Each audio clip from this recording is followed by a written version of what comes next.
believe that one of the tricks of the ego is that if you like where you're at in your life right now, then things won't change.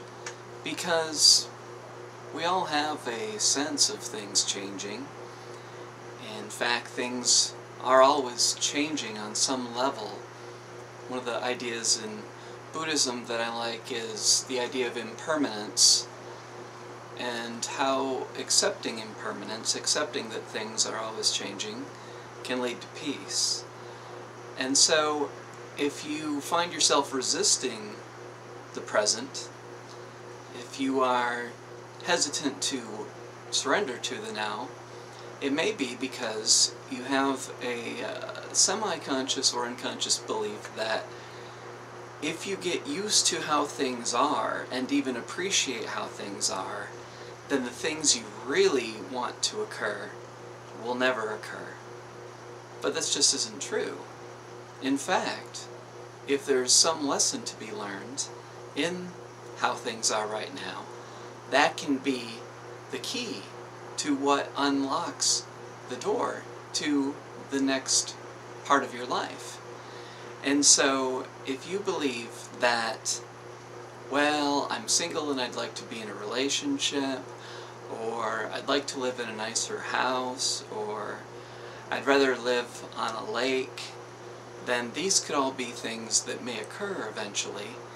But right now, in your single, mediocre-homed, non-laked environment, there can be peace also. And that might be the challenge of the now.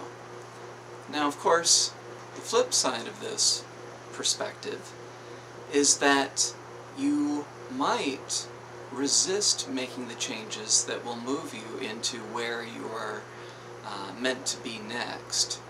And so this is a matter of differentiating between, is it a time of surrender or a time of action?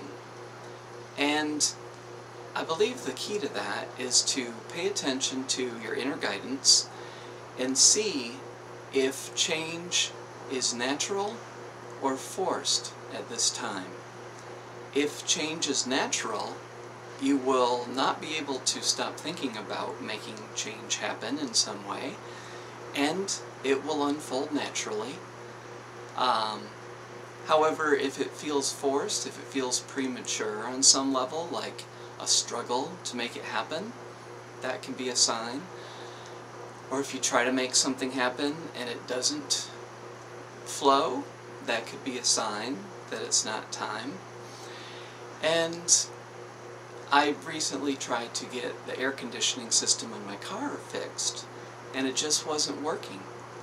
And the more I tried, the more frustrated I became, and the more impediments would arise, and I finally was like, well, I don't know if this means that I'm to get another car, or to get a second car, or perhaps just not have air conditioning because there's no place I need to be, and if it's so hot that I need air conditioning, that's perhaps not a good day for travel. And so I don't know why it wasn't working, but I decided to surrender, and it felt good to let go of trying to force something that wasn't working. But I also feel that everything is about balance, and so take care of the things that need to be taken care of, but recognize that perhaps what needs to be taken care of is less grand than your ultimate vision, your big dreams. If you need to clean your home, or if you, in relationship to your work, need to take care of some things, these might be what the present requires of you. And then the grand, exciting changes will be well-timed when that which is needed right now is taken care of. But don't believe for a moment that just because your desire is to be at peace and therefore you're going to accept what is right now in your life, that that is going to hold you back in some way. If change is going to be required in your life in some way, then there's no stopping it. you won't be able to prevent the change that needs to occur, because you will be driven to it if you resist. So let now be okay, and know that everything is still going to unfold as it's meant to be. Cute.